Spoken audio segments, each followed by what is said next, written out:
What is up, everybody? Welcome to episode 9 of Roster Locked, a best ball show. I am your host, Zachary Krueger, and joining me tonight is the virtual Mike Tyson of Twitter, as you may know him from his profile picture, is Marcus Mosher of TheGameDayNFL, of Raiders Wire, of Locked on Dynasty, Locked on Cowboys, I believe is what it's called. Marcus is all over the place. He's got a lot of content going out there. He has been on Twitter for a long time, putting in a lot of work. He is on here today with me to draft a Underdog fantasy team. We're going to be doing a shot in the puppy tournament that was just released earlier this week over on Underdog. But first, let me just officially welcome Marcus here. Thanks for joining me. How's it going? It's going well. Thank you for having me on. I'm excited to do this. This is it's a lot of fun. I like these. I like the idea of these puppy drafts. And I got a story to tell about them in just a sec. Yeah, well, so what we're going to do, we're trying to get in the draft here sooner rather than later so people can join. So I'm going to go ahead and share my screen here. Okay. We're going to get into one. For those of you who don't know, the puppy is essentially the Best Ball Mania 2 tournament for Underdog, but just a slightly cheaper version. You got a $5 entry to do it. And then once you do that, we will be you enter in the $5 tournament. You'll be good to go. You can fire it off. We are actually waiting for 11 people here, so we are the first ones in this lobby. I guess the previous one just filled. Marcus, how many of these have you done? This is admittedly my first one. I have done several of the Best Ball Mania 2 tournaments. Have you gotten into any of the puppy drafts yet? Yeah, this will actually be my third. So a couple days ago, when they first announced that these drafts were going to happen, I was laying in bed on my phone, kind of reading about it, and I'm like, oh, you know what? I'll join one of these. And I accidentally clicked the button twice to join. So I joined 2 at the same time. I thought these were the same kind of drafts I've been doing over the last 2 months, right? These slow best ball drafts, 8-hour timers. I didn't realize they were 30-second timers. So I shut off my phone, went to bed, thinking I had a draft coming up in the morning. Yep. Nope. I auto drafted 2 teams for my first 2 entries into the puppies. So there you go. Okay. You're welcome to all my league mates, everybody else out there. It's a good little $10 donation. Yeah, there you go. Did you look back at your teams to see what you thought of them? Didn't even look at them. I'm like, you know what? Hey, if I didn't draft it, I'm gonna wait and see if I win money at the end. So yeah, no, there you go. That's good. One team that we are both drafting right now, not together. I'd say one league that we're both drafting right now together is actually the Scott Fishbowl 11. Marcus and I both ended up landing in the shared division of Scott Fishbowl 11. I think we're currently through round 12. Does that sound right? I think we're in round 12 right now for that draft. You could tell me round 6 with how slow it's going, so I have no idea. Yeah, it was a painfully slow start. Some things finally got fixed a little bit. I think we were able to kind of correct that. I'm pulling it up now. I think you can see it on my screen. I'll just pull up my roster real quick. I hope you don't mind. We'll share your roster. I'll share mine real quick. Content. Yeah. We'll share my Scott Fishbowl team. Yeah, well, people can talk about mine too. You actually had mentioned how it's not a dynasty league, which is the first time I've heard that, and it sucked knowing that 6 rounds in the other day. But yeah, look at all those 2020 points on yours. Look at that. Yeah, actually, look how this convenience. We're actually side by side. Yeah, I've got a killer team for 2020, with the exception of a couple of rookies who are on my team who didn't do much in the NFL last year, but hopefully will this year. For those of you who maybe are tuning in and aren't quite aware, if you maybe didn't get in the Scott Fishbowl or maybe this is your first time hearing about it, Scott Fishbowl is a charity league fantasy football tournament that is run by Scott Fish. It is for Fantasy Cares. All the proceeds go to Fantasy Cares and the great work that Scott does with them. He's been running this now for 11 years. Like I said, Marcus and I both got in. We're both doing our teams right now. It's super unique scoring. I don't want to go too deep into that because we're going to be starting here in a second. We need 6 more people to fill on Underdog. But basically, this scoring heavily rewards good quarterback play, also heavily penalizes bad quarterback play. It's basically a tight end premium league. So tight ends are going to get you a little bit more than your general receiver would. And on top of that, you also get points per first down. So there's a couple of unique quirks in there. You can also flex kickers, which is fun. But through, I believe it was 11 rounds. Now I have 11 players. I'm currently sitting on Justin Fields, Trey Lance, and Ben Roethlisberger as my 3 quarterbacks. I've got Travis Etienne, Ronald Jones, and Jonathan Taylor at running back, Tyler Boyd, Chase Claypool, and Justin Jefferson at wide receiver, and then I got George Kittle and Kyle Pitts at tight end. I know you told me it's not a dynasty roster. How are you feeling about my team? And then we're going to cover your team, even if we have to do a little bit let it leak into Underdog Draft. We'll touch on both teams just here briefly. Do you think I'm dead with only 11 players picked so far? Or do I maybe still have No, not at all. Because I think you have a chance. Again, when you're playing in a Scott Fish Bowl, it's this big, right? You're most likely not going to win. So you got to be very aggressive. The team that ends up winning is going to hit on 5 or 6 picks that were way undervalued.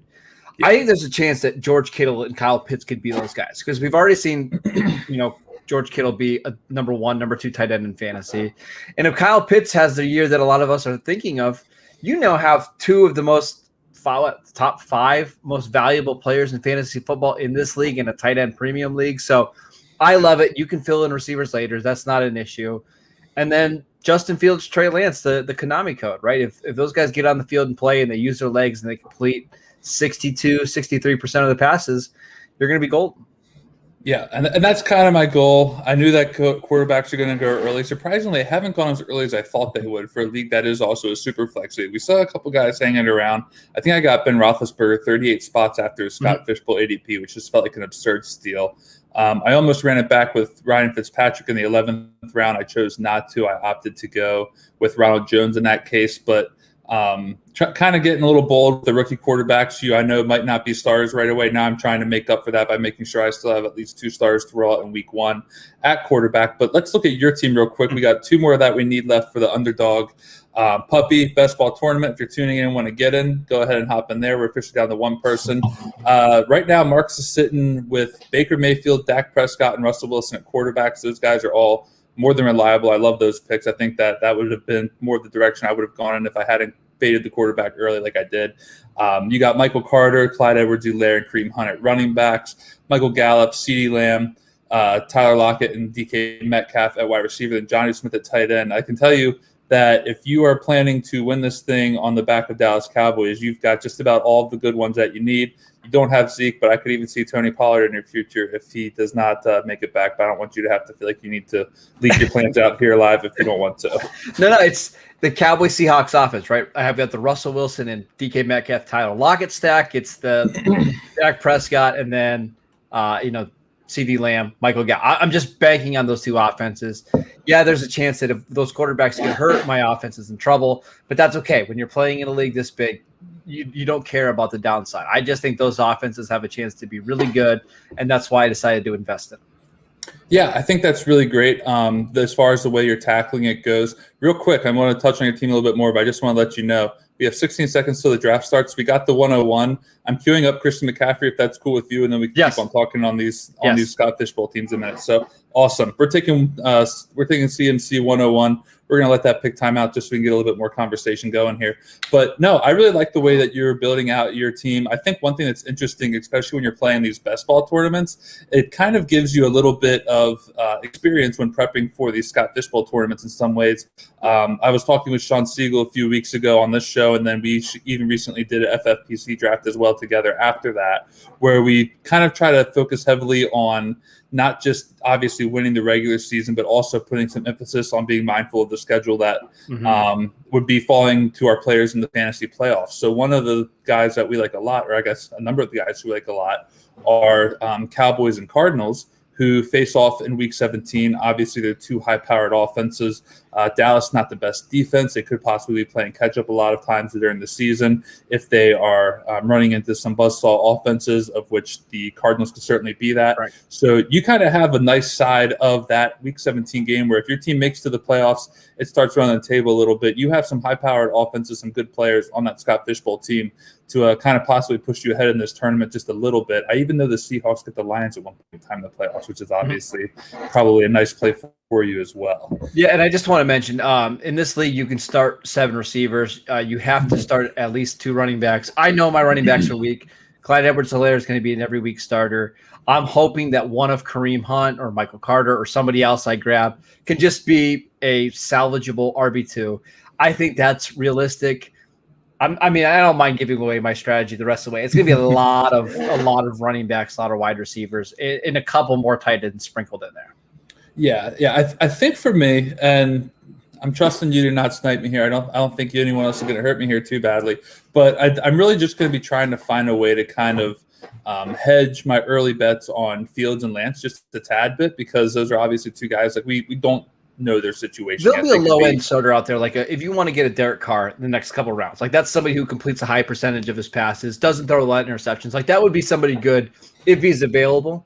Would make a lot of sense, especially early on in the season while those guys kind of get up to speed.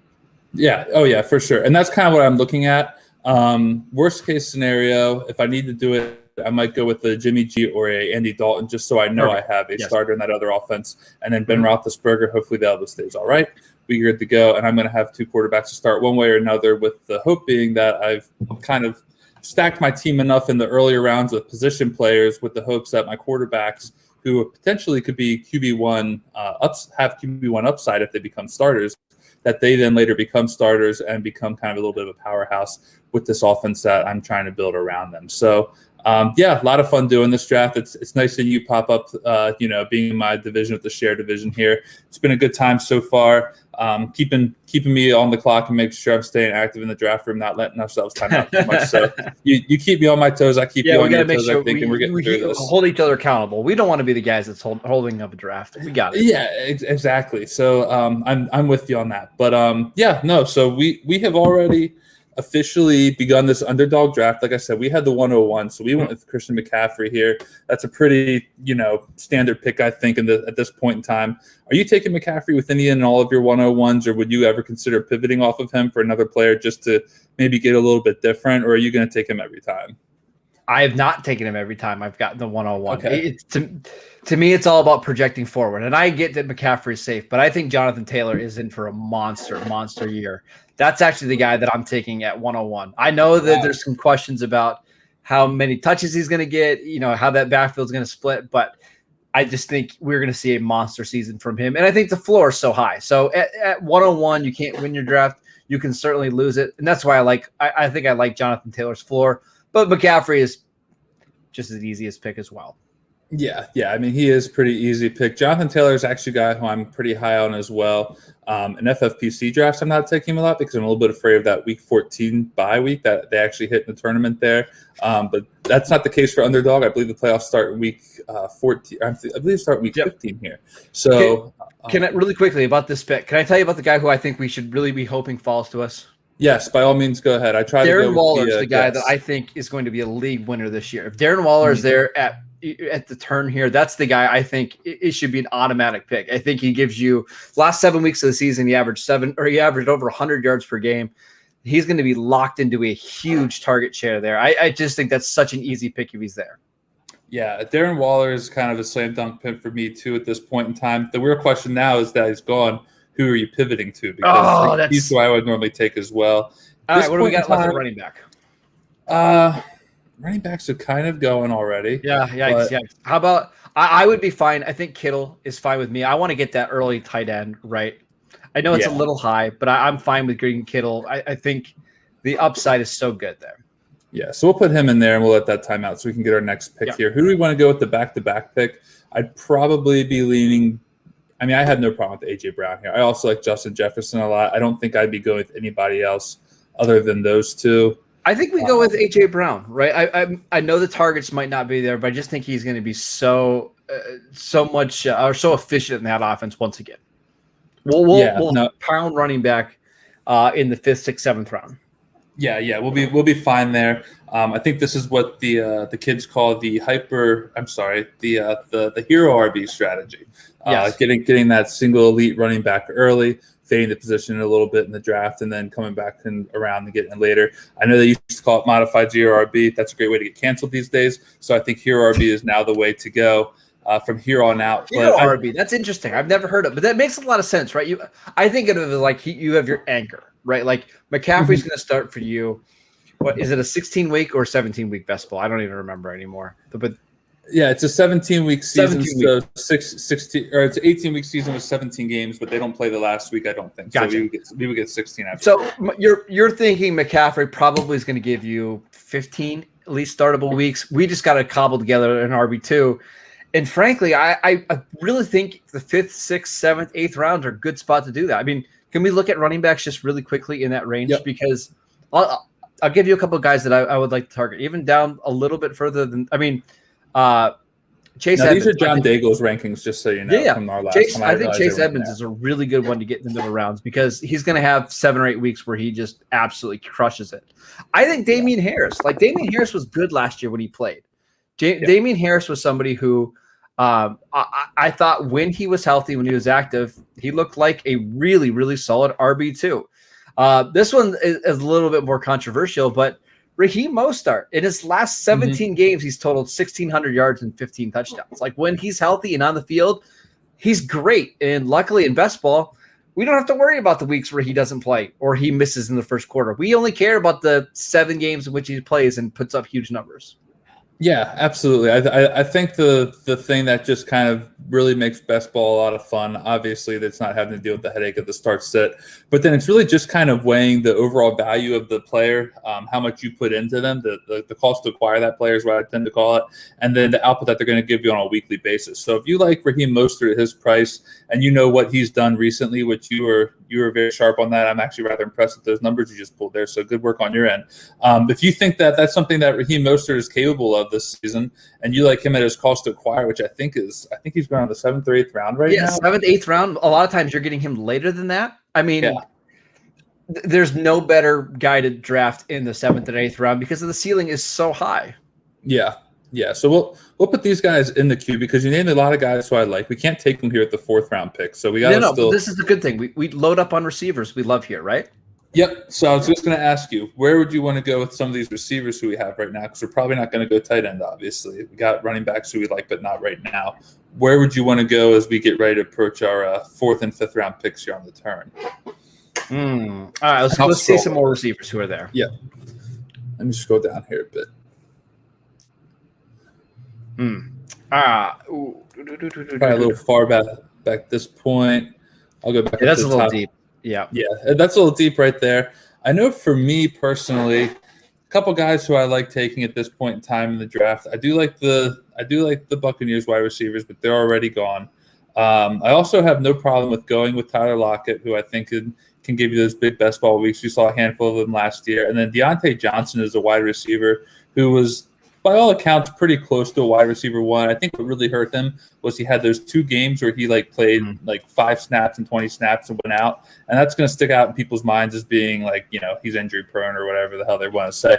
But Deontay Johnson's a guy who I think is going to get peppered with targets again this year and could be a really solid wide receiver 2, possibly even a low-end wide receiver 1 if he gets enough targets and Big Ben stays healthy. And I'm fine with that. I still think Adam Thielen is a really good value pick if he's there because all the guy does is score touchdowns and produce in that offense. And I think if you combine Deontay Johnson and Adam Thielen together, I think those guys are going to have some really, really high-end weeks for you. So I kind of like those two in a tandem together. Yeah, no, that's a good point as well. And honestly, I'm fine with taking Thielen here if we get him, which we're going to. We lost Deontay, though. We lost Deontay. Yeah, so we'll take Thielen, though. I like that. I like that play. He had a lot of touchdowns last season, if I'm not mistaken. Yes, 15.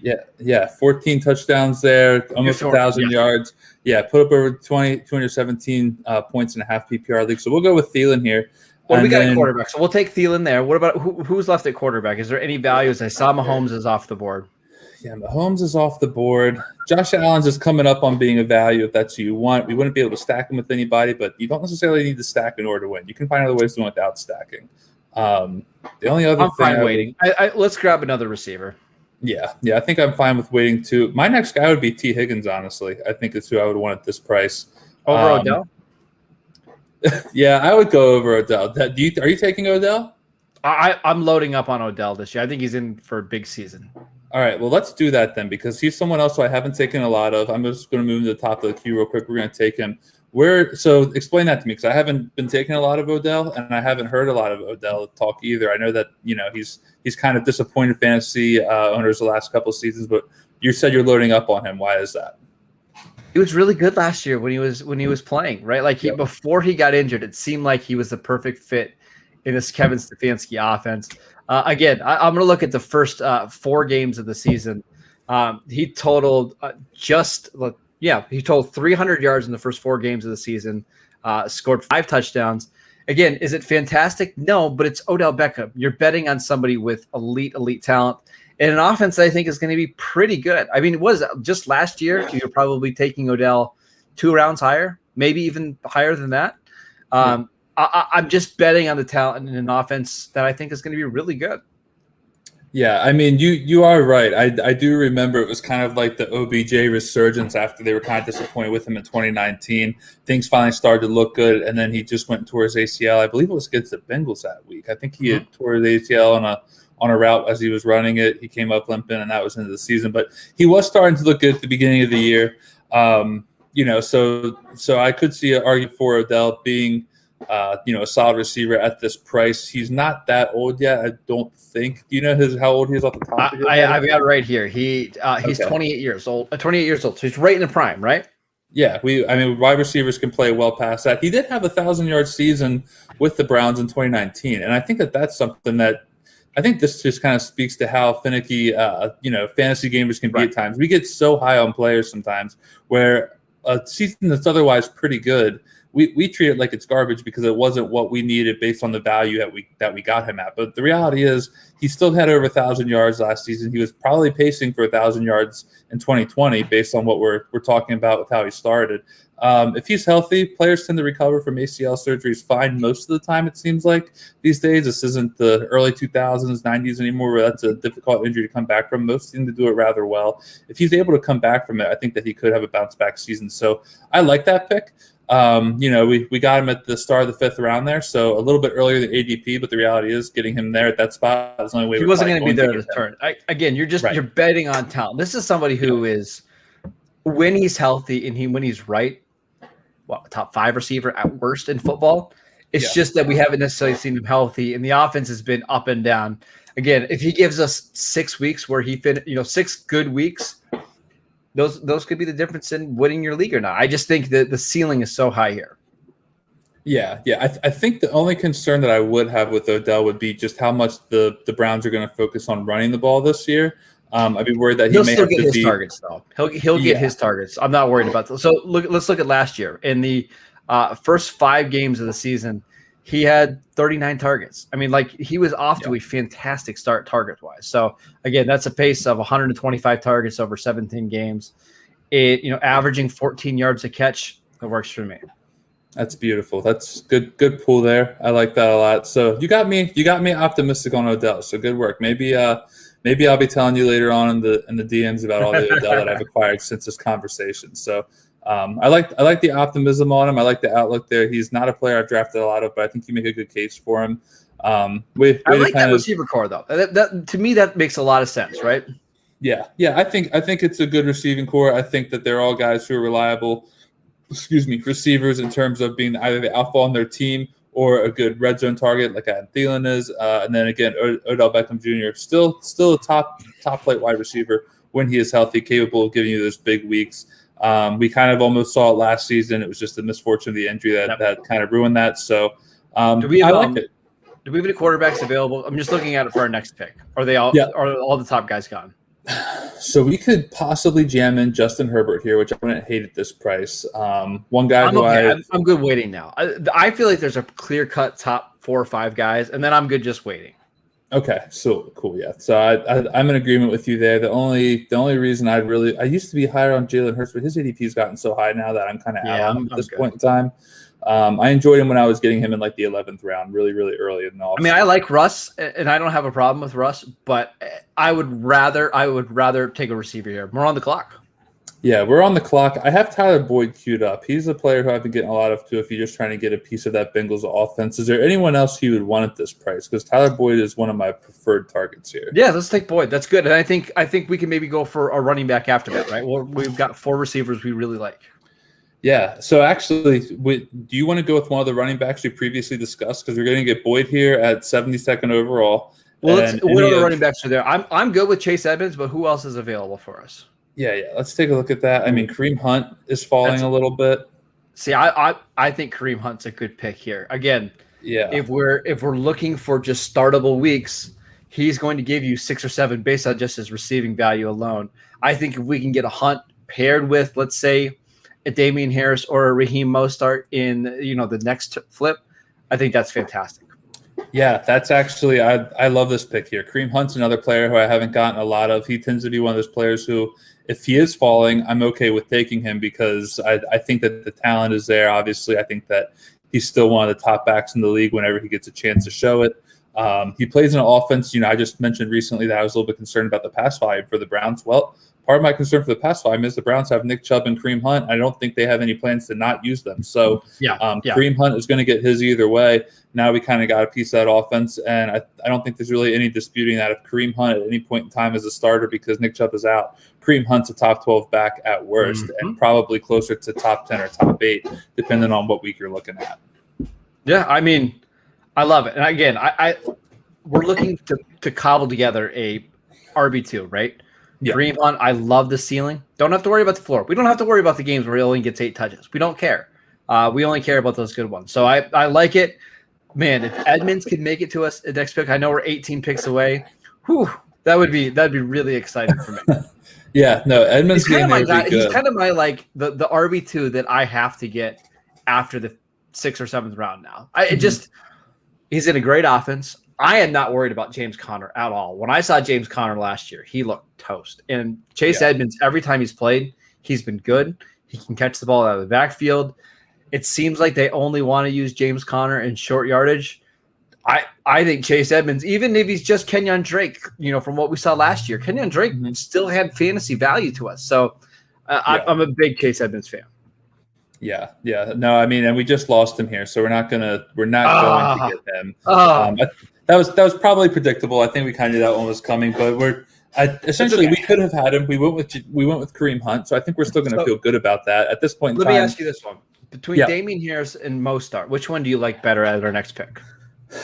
So I'm actually pretty optimistic on Mostert. I'm sorry, on Harris, and I'll tell you why. It's because and he's gone too. So is there even any point talking about? So don't wait. We can't say the other name, or else it's going to go off the board. Yeah, we jinx him. But I did just recently do an article at 4 for 4 on Damien Harris, where I talked about what his season could have potentially looked like. One, if he was healthy, he only played 10 games last season, and then 2, kind of the pace that he was on in terms of his yards per game totals that we saw. He was on pace to be, I think, the 4th or 5th leading rusher in terms of yards last season if he would have stretched that out over the course of a 16-game season.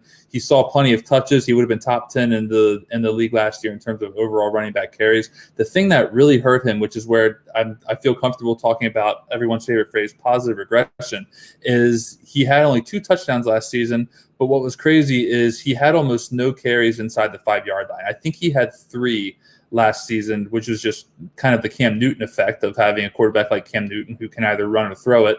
The Patriots are going to utilize Cam in that way to kind of keep defenses guessing. But of all the running backs in the league to have 20 or more carries in the red zone last season, Damien Harris actually had the fewest of those running backs last year with 3. I think he was tied with Latavius Murray. So I can foresee a world where Cam Newton is maybe not the starter for the full season, maybe not even for most of the season. And if that's the case, I think the Patriots are going to lean on Damien Harris more in the run game. He doesn't have to worry about having carries vultured from Cam Newton. Rex Burkhead is no longer there. He obviously got a decent workload last season. Relatively speaking, even Sony Michel had over 80 touches last season. He might not even be on the roster. So I think between the people who are being removed from the roster in terms of Rex Burkhead and possibly Sony Michel, and then also if Cam Newton's not starting, I think you could be looking at Damien Harris possibly getting somewhere between 17 to 20 carries a week if they're winning games and if they're staying competitive. And those goal line touches that he was losing to Cam Newton would inevitably start going to him, I believe. So I think that Damien Harris is a solid pick at his ADP. There really isn't anyone who's going to take over for him. Ramondre Stevenson scares me a little bit, but I don't think Bill Belichick has sat on Damien Harris all these years. His rookie year, waiting to play him. His second year, playing him when healthy, only to just completely remove him from the offense in 2021 as long as he's still producing. So, all right. So we've got a couple picks until we're up. Mostert, if he's gone, where do we want to go? Do you like any of these running backs here? Let me pull up receiver too. We'll just jam receiver. I'd probably rather take a receiver here. Yeah, I think that's where I'd be leaning as well. It seems like these receivers just flying off the board though. What about tight end? What if is there any tight ends left that we love? Logan Thomas is there, who I don't completely hate. Logan Thomas. Mostert off the board, 2 picks ahead of us. Yeah. But is Sermon still there? Probably not. No. Sermon's not there anymore. Well, why don't we look quarterback real quick, because that's another direction that we could potentially pivot. We could go with Ryan Tannehill and have him with A.J. Brown, which I don't think is actually a bad play. I'm not sure how high you are on him. Aaron Rodgers is fine too. If we think he's going to play, would you feel comfortable going Rodgers? I think at the back end of the 8th round, yeah, right. Like we can grab some other guys and we can stack them and be a little bit safer. But it's Aaron Rodgers, right? Like that's if he plays, we're getting a top 3 quarterback, right? Yeah, I'm good with that. We are. All right, so let's go there, and then the other one would be Logan Thomas. I kind of like that. If we go Logan Thomas, do we take another tight end? Do we just load up on running backs and receivers the rest of the way? Yeah, I'd be loading up the rest of the way. Logan Thomas does not have a bye week conflict with George Kittle. I think that works out pretty well for our build. It's kind of, in the round where it's appropriate. And I don't think that he's a good player. And I don't think so. Let's go Logan Thomas. Time's going to run out here. We'll take Logan Thomas. Good news is now I feel comfortable saying we're good at tight end, and let's just keep running backs are going to be our issue, right? Like that's going to be our problem spot. So now we take as many of those running backs as we can fit into our roster the rest of the way. Yeah, and there's guys that we like. We should probably talk about some of these guys that we like. Like I think Tony Pollard. I don't think he gets to us, but like that's another guy who probably 4 weeks out of the year, even if he's only Ezekiel Elliott's handcuff or running mate, there's going to be four plays that he breaks for 50 yards like he did last year, where all of a sudden he's a RB2 for a week. Yeah. Nyheim Hines is the same way, right? We already have Jonathan Taylor. Or excuse me, we don't have Jonathan Taylor, but that's a good way to fade Jonathan Taylor a little bit. Yeah, no, I agree with you. What about Zach Moss? I know we actually talked about him a little bit on your show. He actually just went, so let's skip talking about Zach Moss. What other running back would you like here aside from Tony Pollard? I'll put Nyheim Hines in the queue as well. Gus Edwards is a guy who I like. Yeah, I was going to say, I like Gus Edwards. Whenever he plays, he's good. And they did give him a contract extension, which has you believe that they're at least going to keep him as part of the offense, right? I don't think he's going to be the workhorse, but he's going to get 10 touches a week.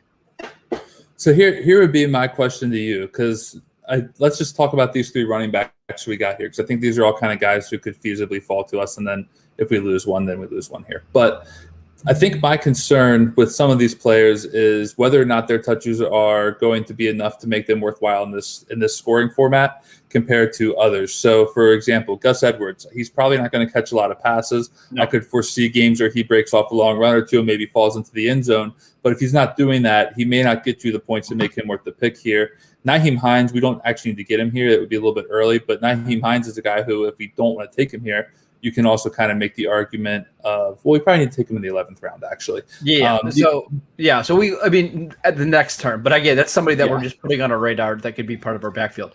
What about Tony Pollard? Tony Pollard. So that's going to be my question to you, I guess, is where do you think that Tony Pollard would fit in terms of these players? He just went, so it doesn't matter now. But at this point in time, his ADP, crazy.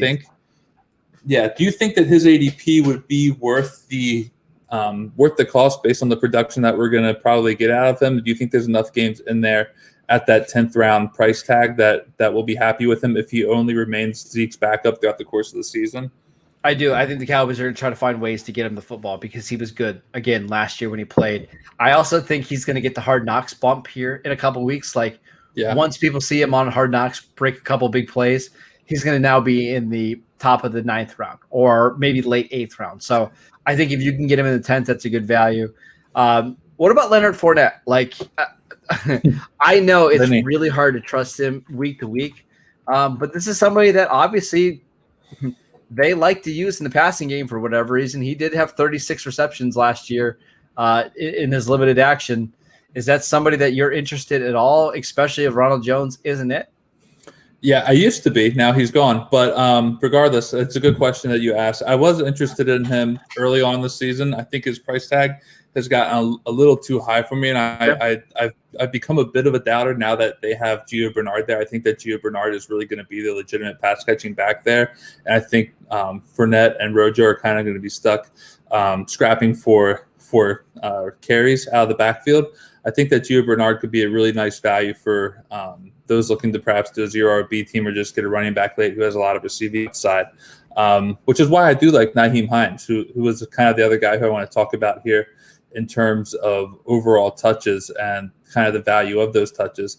Hines is a guy who's going to get you a lot of receptions. So I think at this price point, he could be a decent player. He's not going to give you much in the rushing game if Taylor goes down, but his role is going to be solidified as that pass catching back either way, I think. And he's probably a player who gets a few more passes his way in the event that Jonathan Taylor were to go down. So I like both of these running backs here. 170 receptions over the last 3 years for Hines.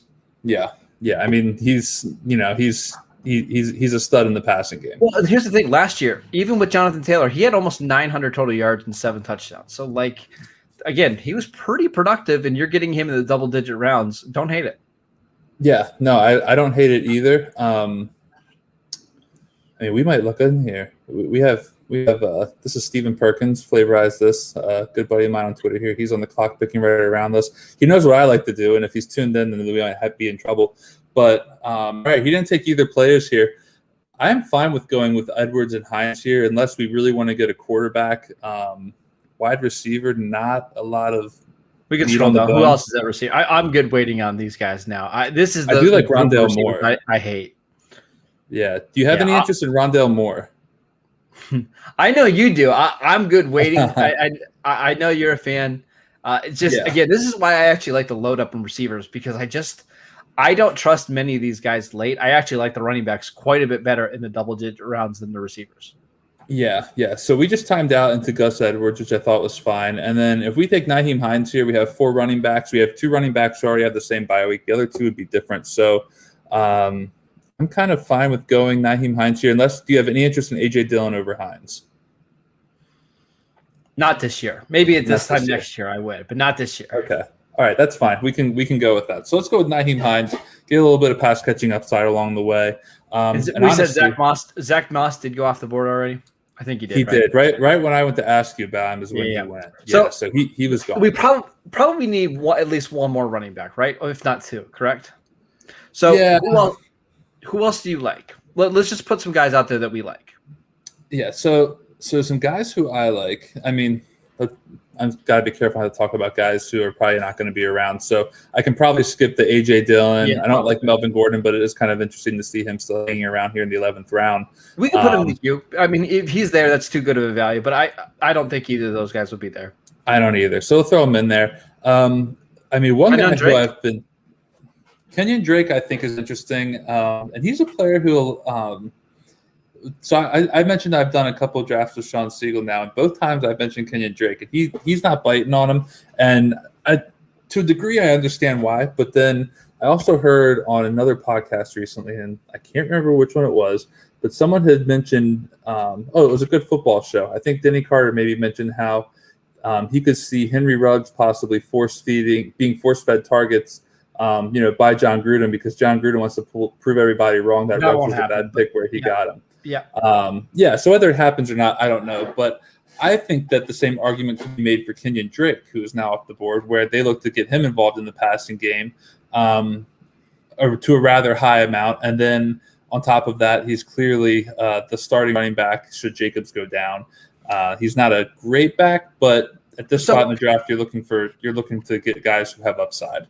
So my thing is, if you're fading Josh Jacobs in the 4th or 5th round because you're worried about the touches, doesn't that almost mean you have to take Kenyan Drake in the 11th or 12th round? Because if Drake wasn't in the equation at all, we're talking about Josh Jacobs as 2nd round pick at worst, back-to-back 1,300 yard seasons in an offense that wants to run the ball. Drake is going to get a ton of receptions. Again, he's off the board now, but if you believe that, if you are somebody who doesn't believe in Josh Jacobs this year, I think Kenyan Drake is the perfect 0 RB guy to target again in the double-digit rounds. Yeah, and I think that's. I mean, you made a really good point. I think that sometimes gets lost on drafters where they don't necessarily connect what they think about one player and how that must mean that they subconsciously view another player. So I had heard somewhere the other day someone made a really good point, like where you look at the ADPs for Deontay Johnson, Chase Claypool, and Juju Smith-Schuster, and then Ben Roethlisberger is all the way down there. Like it doesn't almost logically make sense that you would have these wide receivers also absurdly high, and then you're basically saying, well, Ben Roethlisberger is not going to do anything. Like like something about that doesn't make sense, and subconsciously you have to be kind of aware that if you do believe in the ADP of these wide receivers, you kind of have to believe in the ADP of Big Ben a little bit, because their success is probably going to be directly reliant on him getting them the football. So you make a really good point there with, if you're not high on Josh Jacobs, maybe you should reconsider how low you are on Kenyan Drake and whether or not that makes sense, because you're not high on Josh Jacobs out of fear for Kenyan Drake. I will also say this. Their early season schedule is really tough against run defenses, right? I think they start with Baltimore and then Pittsburgh. Yeah. That might hurt Josh Jacobs, but I'm not sure that hurts Kenyan Drake, right? If they're behind in these games and they're forced to throw, that means Kenyan Drake is going to be on the field. And we know that Derek Carr loves to throw to running back. So I just think that's somebody who, again, might be a value. Yeah, I agree. I think that's a really good point. Negative game script could definitely drive his his targets up a little bit, make him worth the pick here. Speaking of picks, we are up in about 4 picks here. Do we need another running back here? Do you want to get another quarterback? I'm just trying to look and see here, because I think there's a couple fun ways we could go with this. I don't have a lot of Kirk Cousins. Kirk Cousins had over 40 touchdowns last year. I'm sorry, he had 35 touchdowns last year. Yeah, I mean, Kirk Cousins is always a value. Yeah, Kirk Cousins could be a fun player here, just to make sure we have another quarterback. Are you fine with trying to get him as one of our picks here? Yeah. All right, so let's go with Cousins. And then we talked about running backs. My question to you on the running backs would be, when do you feel like we should take this running back? Because there's a lot of receivers who I do kind of like here in these spots, even though it is a little bit. You tell me, because there's none of these receivers I love. I honestly, I could wait forever on these guys, because I feel like they're all about the same. Well, hold on. We got sniped on Cousins. Oh man. All right, let's pivot. What about Ryan Fitzpatrick? Yeah, I was gonna say, do you want to go Fitz or do you want to go Baker? We do have that Browns offense. Let's go Baker. Let's stack them. Why not? All right, we'll need 3 quarterbacks. Are you good with that? Yeah, we'll do it. All right. So let's do Baker there. And I'm fine with that, taking Rodgers anyways, right? We got Rodgers at pick 96. If he plays, he's going to be our starting quarterback. So I think we go Baker, and then our next quarterback needs to be a mobile guy, right? Yeah, probably if we can find one, that would be pretty ideal. Any of these running backs you love? I do like Jamal Williams. I think that he could be a little bit of a pass catcher. I like Latavius Murray, but that's me. Okay, let's go Latavius Murray, because I do like him as well. So we can go him, and I'll kind of touch on why I like him, and I'll see if why I like him echoes any of your sentiments. But I think it's pretty straightforward pick with Latavius Murray. He's a running back who has been there. He's done that. He is a guy who can support the majority of the workload if he needs to. He's even done a little bit in the passing game, not to quite the degree that Alvin Kamara has last year. It's fine. Yeah, like he's good enough, and he's just a player who I could see, falling into that league-winning role.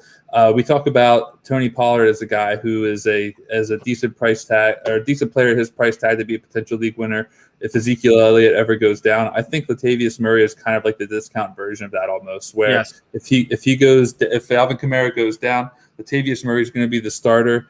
I don't even quite honestly know who the backup to Latavius Murray is in the Saints offense. Do you even know who it is if you were asked off the top of your head? I feel like last year it may have been Ty Montgomery, but I'm not even 100% sure if that's the correct answer. Taysom Hill? Yeah, Taysom Hill is actually the backup running back behind Latavius Murray. But yeah, I think Latavius Murray is a fine fill-in player. He had a couple of spike weeks last week. You never quite know when you're going to get him, but the price tag of the 13th round, you're happy to get the spike week in the 13th. What's that? Ty Montgomery is the backup running back actually in New Orleans behind Murray and Kamara. Okay, so I was right on that then from last year. I knew it was him last year. I wasn't sure if it was still him this year. So last year, I just want to say this. When he started against Denver in week 12, this is when Kamara was out. He had 19 carries for 124 yards and 2 touchdowns. Yep. We'll take that all day. And he's somebody who has actually been fairly consistent, like back-to-back 800-yard seasons, back-to-back seasons with at least 6 touchdowns. Like, it's not flashy, but like he does his job. He's in a really good offense. And if the starter ever gets hurt, you're looking at a low-end RB1 every single week that he's playing. So, again, when in the 13th round, I can't fault that, especially with our running back situation. Yeah, I think that's good. And Also, if you just kind of want to talk about for a second, the Buccaneers defense is pretty good now, but I'm not really sure that the Atlanta Falcons defense or even the Carolina Panthers defense is going to do much in the way of stopping Saints running backs this year. So if you happen to even get him in any of those games, just hopefully added value to your draft pick and giving you maybe a little bit more than you even expected on the day that you drafted him. So I do like Latavius Murray. I think he's a fun player to add. He's hung around this league for a minute. He's always been productive. Like I'm fine with Latavius Murray here. I think he's a very solid player. Can I give you one more guy that I'm interested in grabbing, just to fill out our running back core? Yeah, absolutely. What about James White? I know the ADP is way down there, but James White is somebody who is always undervalued. I mean, even last year, as disastrous of a season it was for him, still caught 49 passes. He had a 2-game stretch where he missed because of a family tragedy. Damien Harris, I love Damien Harris. He's not a pass catcher. He basically did 0 in the passing game last year.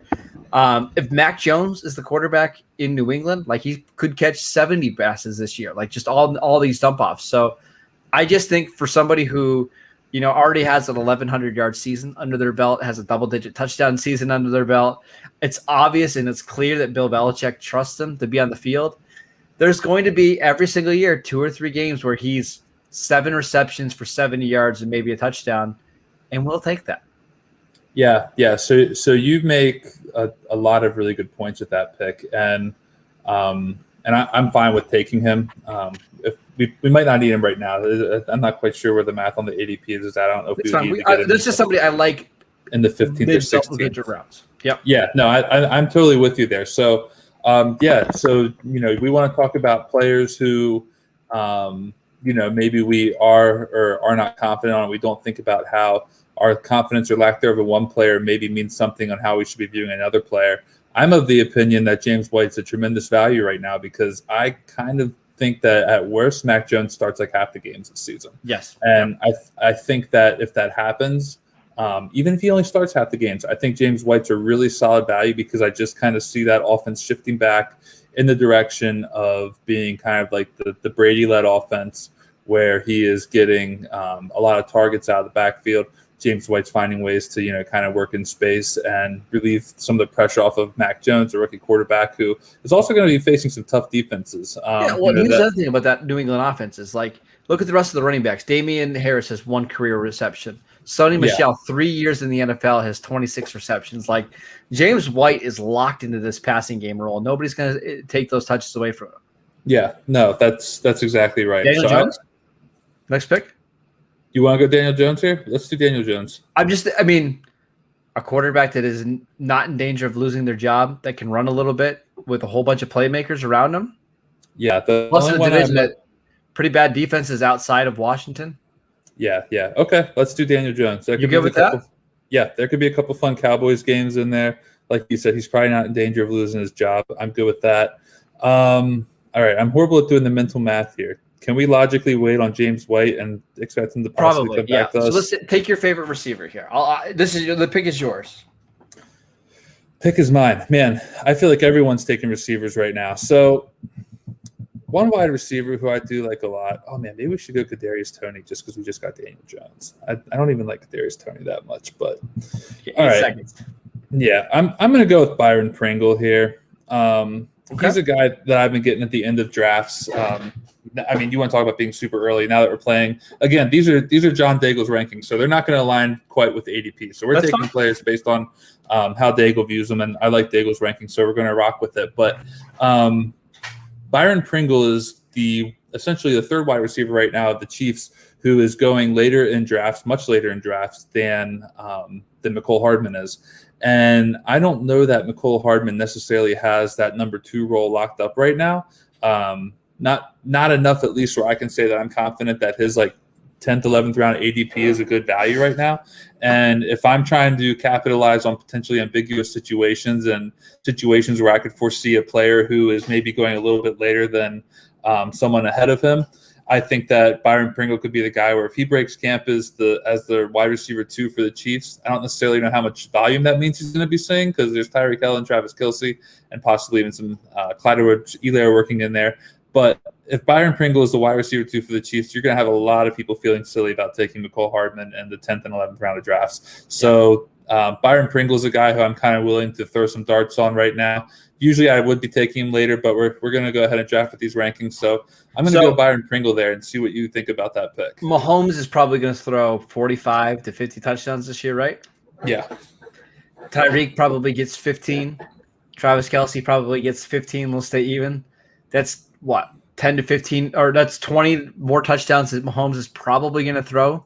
Yeah. Is it reasonable that Byron Pringle could get 6 or 7? Yeah. I think so. And every game that he catches a touchdown, he's probably going to be in your starting lineup. Mm-hmm. Makes sense to me. Yeah. I really like Byron Pringle. I appreciate your talent for deducing everything I said to a much simpler and easier to understand way. That was beautifully done. Yeah. Listen, you're just picking the quarterback. When you draft these receivers, you're picking the quarterback in the offense. It's really as simple as it gets. Yeah. And there's a lot of these guys that are values here because they're going to catch 70 passes and 7 touchdowns, and we don't care about everything else. Yeah. And like you said, he's probably going to find your way into his offense. The other thing, too, is Byron Pringle, it doesn't take much for him to score. And I do remember also last season, it did seem like McCole Hardman was maybe just a little bit in the doghouse of Andy Reid and Patrick Mahomes. I remember there were some things that came out kind of after the Super Bowl, or maybe there were some things that Hardman wasn't doing right in terms of routes or whatever the case may be. I don't have my ear to the ground in terms of all the coach speak, and I don't take too many walks down narrative street, but I do remember that kind of being a thing that people were talking about. And if that's the case, and if he doesn't show out well in camp, or if Byron Pringle just shows out much better, then why can't he be the number 2 wide receiver on the best offense in the NFL? So give me Byron Pringle at a significant discount to McCole Hardman. Let's just kind of see what happens and let this thing roll. So really quickly, let's look at our running backs really quick. I want to see them one more time. Sure. We still have James White in the queue. Yep, and that's I would say the ones that we've drafted already. Oh, yeah. Sorry. All right. So if we take James White here, that would be our 6th running back. Would you be good with that running back core? I would be good with that running back core. I'm fine with that. I'm usually not trying to take more than 5 or 6. And I'm not beholden to a particular number there. So I'm fine with that. We have McCaffrey as our anchor. And then we've got 3 guys that do a lot of work in the passing game, and Kareem Hunt, Nyheim Hines, and then maybe James White. And then 2 guys who are like the uber efficient touchdown scorers and really good offenses, and Gus Edwards and Latavius Murray. And you would hope between those 4 running backs, between those 5 running backs, they give you 25 startable weeks. I think that's possible. Yeah. Now let me ask you this question, just because I see someone else here who quite literally has almost the same ADP as James White. Giovanni Bernard, who might be Tom Brady's James White this year. I don't know how he's going to fit in yet, because they seem intent on letting Leonard Fournette do the passing game stuff, which still is so odd to me. But Gio is a really good pass protector. I'm just not sure if he's going to get the workload of the passing game that we hope for. Okay. All right. I get it. It's very intriguing, and we could be totally wrong in this, but we'll see. Yeah, so we want to make James White the pick here if we got him. I think so. Yeah, then we go back to receiver after that, right? Yeah, I'd say we go back to receiver. Let's see what Stephen Perkins does here. Can he take he can't even take Darrington Evans, because Darrington Evans is gone now. But Darrington Evans is one of my favorite targets late in drafts right now. He's actually been getting bumped up quite a bit. All right, he went Jameis Winston. So let's get James White in there, and then let's just talk wide receivers now. We had Daniel Jones, and I had kind of joked a little bit about taking Kadarius Toney. I'm not sure if he's there. How about but Darius Slayton is there. We did take Aaron Rodgers. What about Alan Lazard? Alan Lazard would be an interesting pick. I'm trying to figure out how he fits into the Packers offense with them taking Amari Rodgers this year in the draft. But I don't hate him there. Another guy who I think could be interesting would be KJ Hamler. At his ADP, the Broncos just have like a super generous schedule, honestly. I'll let you make this one, though. You want to go with Lazard? He's another player I don't have much of, so we could do it if you want to. Let's see a couple more. I know we're see, a guy that I love is Nico Collins. I've been taking Nico in every draft. All right, let's use this as a teaching moment and tell me about Nico Collins. About Nico, right? Yeah, tell me about him, because I have 0. This is my first Nico Collins share, so wake me up to him. The Texans were very limited on picks this year. They had no first round pick. They had no second round pick. They traded up to the third round. I believe they went. I'm trying to remember this off the top of my head, but they gave up a future fourth round pick on top of another third round pick to move up to grab Nico. Mm-hmm. And that's really fascinating because I think the Texans are going to be among the worst teams in the NFL. So that third round pick, the fourth round pick that the Texans gave up very well could be like pick 100 next year. And to just move up a couple spots to grab Nico tells you what they think about this player. Brandon Cooks, I love Brandon Cooks, has not always been the model of, health, right? He's been a little bit banged up. Randall Cobb plays in the slot. Nico is going to have a job on the outside, and he is this big athletic guy that can win down the field in the red zone. And when Tyrod Taylor, who's probably going to be the quarterback there, gets in trouble, he does throw a lot of 50-50 balls. And I think there's nobody better on that roster catching 50-50 balls than Nico Collins. I think he's going to be highly, highly inefficient as a rookie, but there's going to be some big flash plays from him. And with the Texans rebuilding, I think you're going to see him on the field. I think they're going to go away from some of the older receivers they have in their roster. And I could see a situation where he's 700 yards on 130 targets because they have nothing else better to throw to. Yeah. So like I said, I don't know a lot about Nico Collins. I think what you said though in those regards is very interesting. I actually just pulled him up here on RotoViz. Let me make sure I got a second here to spare. We do. I went ahead and pulled up on RotoViz. He's 6'4". Is that correct? 215 pounds. Yes. I mean, do you want to talk about size alone? He's already a monster on the field. He's going to be, at least in terms of size, a nightmare for other cornerbacks to match up with. And then he ran a 4.43 40-yard dash, which is just also absolutely absurd. Can I really quickly correct on the trade? So they traded up to pick 89 from 109. So that's a 20-spot trade difference. They gave up a fifth-round pick plus a 2022 fourth-round pick. So to move up 20 spots, a fifth-rounder and potentially a top 105 pick next year, that is quite a bit. Yeah, I mean, so I will say I do have a little bit of a hard time investing too much into the draft strategy moves that the Texans make, just because a lot of it doesn't make sense. This is also a team that traded like a 6th-round draft pick for Ryan Finley, who's on the verge of being cut. So I do struggle sometimes to be able to rationalize things that the Texans do. But to your point, nonetheless, at the very least, they're looking at this guy and they're going, we just gave up a little bit of picks to get him. We gave up a little something to get him. They're going to have to play him at some point in time. And to your point, you said he might not be the most efficient, but we see inefficient players at every position in fantasy post-usable weeks. And at this point in time in the draft where you're just talking best ball drafts, you're just talking trying to find guys who might get you a week, like Nico Collins in the 17th round, if he gets you one wide receiver, probably even a wide receiver 2 week, that's pretty much a victory there. You're not expecting him to hit your lineup too many times. So there's going to be weeks where Texans are losing by 20 points in the fourth quarter, and he just gobbles up these targets. Again, really quickly before we're on the clock. Yeah. Their size is awful at receiver. Brandon Cooks, Andre Roberts, Randall Cobb, Kiki Kuti, Isaiah Coulter. Like, they're really small. Nico is the only guy with size, so he could get – I wouldn't be surprised if he gets 6 touchdowns just from being the biggest receiver on the team. Yeah, and you did make another interesting point. There's going to be weeks where the Texans are down by 20. You know that's going to be 17. You're chasing targets, right? Yep. That's going to be 17 weeks where they're down by 20, I think. So that'll be a lot of time to be thrown to them. We have one more pick here. We are going to get to go ahead and select the last pick of this draft. I don't see any reason to go anywhere else other than wide receiver here, unless you think there's some value there. We are now on the clock. We have 30 seconds. You mentioned Allen Lazard earlier. He hung around. I'm kind of fine with taking him with Aaron Rodgers if we wanted to do that. I don't see a whole lot of other players here who I want. No. I think Allen Lazard is the pick. I also think. I mean, Randall Cobb again. If you're just searching for targets, I think you could potentially do it. But I think Lazard has more upside. Yeah. I think Lazard does too. Lazard was a player who last season. I mean, he had, I think, an abdominal injury or something that kind of cut what was otherwise a pretty decent start this season a little bit short. He was a pretty solid player for the Packers when he was healthy. It was actually kind of unfortunate to see what happened to him. And now they drafted Amari Rodgers out of Clemson, I think in like the 3rd or 4th round. I'm personally not that high on Amari Rodgers, just based on what I saw from kind of his college production profile. I have questions about whether or not he's going to be able to be the receiver that the Packers drafted him to be or what they want him to be.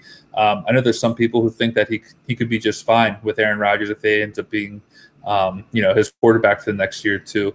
But I think there could still be a chance that Allen Lazard, who is otherwise a proven wide receiver, who has been successful when healthy, and I think Aaron Rodgers genuinely likes Allen Lazard. I kind of saw that. I'm not a big fan of the narrative stuff, but I think that Aaron Rodgers is kind of an Allen Lazard fan, and if Allen Lazard is doing well in camp, it could be hard to blow him off the field, and maybe we do see him as a third wide receiver out there more often than not. So looking at our team now that we've finished, again, when you're playing in the puppy, you're just shooting for upside, right? Is there a chance that Aaron Rodgers doesn't play this year? Yes. I think that percent of chance is pretty low. Mm-hmm. I think he's going to play for either the Packers or the Broncos. That's my guess. Yeah. So to get him at pick 96, that's all value. I think there's a chance Daniel Jones breaks out and is a QB1. He's the next version of Josh Allen. Baker Mayfield, I don't see the same upside, but I think he gives you a pretty high floor. I actually love that wide receiver room. That might be my favorite wide receiver room I've drafted so far this year. Yeah, I mean, let's take a look at that wide receiver room real quick because it was kind of a nice one that we put together. I thought, again, one of my favorite things about doing these is I get a chance to kind of draft players who other guys like. I'm very prone to just kind of stick with my guys.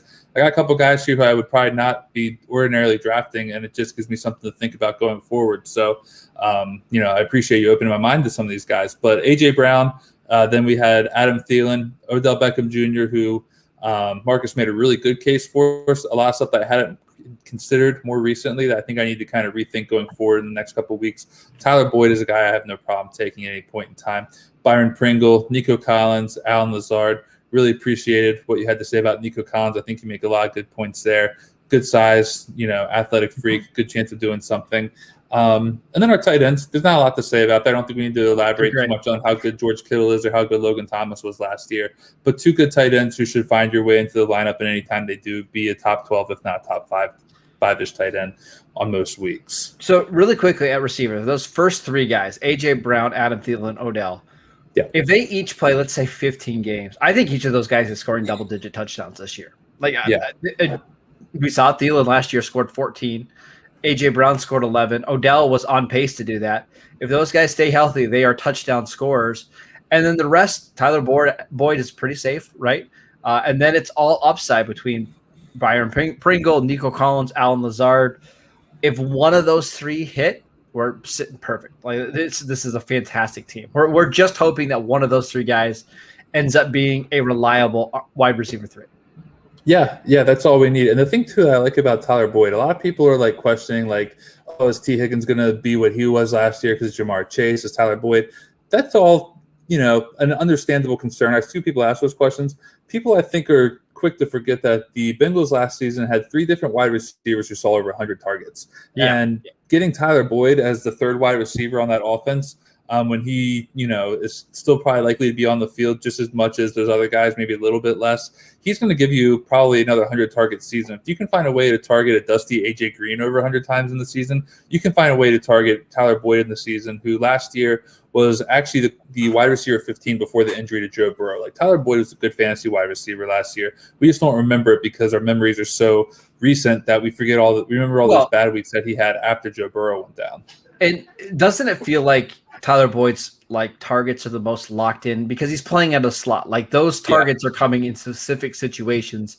Nobody's taking Boyd out of the slot. He's going to be locked into those same 100 targets, and he's going to continue to be efficient on them. So I think where we got him at pick 72 as our wide receiver 4, love it. Yeah, that's I put the chef's kiss GIF on Twitter whenever I get the Tyler Boyd pick in this range. I think he's just the perfect pick. Yes, we love it. No, I really like this team a lot. I think it was a good team. We can just touch on our running backs real quickly here. I think that the running backs are solid. We were blessed with the 101. Christian McCaffrey is hopefully going to give you enough points that will kind of neutralize some of these other decent running back performances with the expectation that he's going to be the best. Kareem Hunt, we actually got at a value, which I think even a half round's worth of value on Kareem Hunt is a lot of value in itself. Gus Edwards, possible, low-end RB1, high-end RB2 upside if J.K. Dobbins ever goes down, should still be involved with the Ravens. Nyheim Hines is going to catch you some passes. Latavius Murray, I called him earlier the discount Tony Pollard. I hope I'm not insane for saying that. Nope, and then James White, if Mac Jones Mac Jones begins starting at any point in time for the Patriots, we could see a situation where James White reverts back to that old high volume target situation that we saw him in for so many years with Tom Brady, where I like him at pick 192, which is even in itself an 11 pick value. So I like it a lot. I really like it. And again, maybe my favorite pick of the draft, James White. Getting him as your RB6, he will drastically outperform that ADP. I don't know why he's going so late. He's locked into touches. He's locked into a role. I think that's the way to build a hero running back roster. That's right. Hero running back. We got to use it more often so that way then we can ward off all the Twitter trolls who aren't a fan of modified 0RB. Yeah, it's hero running back. I love it. Yeah, hero running back. I came around to it myself. But that's going to do it for the show, I think. To everyone, thanks for tuning in. Marcus, thanks so much for coming on. Of course. Tell everyone about all the awesome spots they can find you, everything that you're doing if they want to find out where your content is. Yeah, I mean, first and foremost, Zach, I'm excited to split this $250,000 prize with you on this roster. So that's going to be a lot of fun. Now you can find me Locked On Dynasty Football, Locked On Cowboys. My Dynasty rankings are actually coming out on the Game Day NFL, I believe this week. So my top, I think it was 400 quarterbacks, running backs, wide receivers, tight ends. Make sure you guys check that out. And thanks for listening. It was a lot of fun. Yeah, conveniently, I think I had seen some people saying the best episode they ever heard of Locked On Dynasty was this week's episode. Which that's what the people are saying out there on the street. It's just pure coincidence that I was on there with you, but that's what they're saying. But no, definitely check out all of Marcus's work. Check out Locked On Dynasty. It was a fun podcast to do with him the other day. Head over to the Game Day NFL where you can check out his rankings that are coming out soon. Thanks again for Marcus coming on. Thanks again to everyone who tuned in. We will be back next week for another show of Roster Locked, a best ball show. But for now, we're going to head out and wish you all a great weekend.